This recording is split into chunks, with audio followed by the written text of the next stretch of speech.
Tuyong huring Lunes kan bulanin Agosto pigsaselebrar sa Pilipinas ang National Heroes Day como pagkomemorar asin pagrumdom sa mga heroing Pinoy.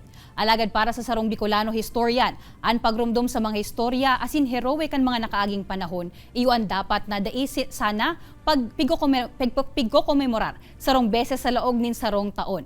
Kaya yaon subuot ang mga eksperto na padagos na nagaadal asin nagiistorya kon paano pigatang kan mga Pilipino an sa indang buhay para sa katalingkasan kan nasyon.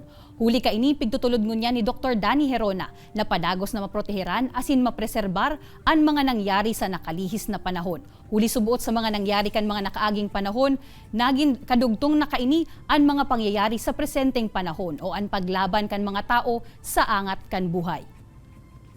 Yan ang sarong importansya kan sa kuyang trabaho na nag-focus ako sa sarong parte kan sa tong kasaysayan ng Pilipinas na deenggayo pig tutukar kan mga historians because of the difficulty of sources and pag-access sa inda asin pagbasa sa inda.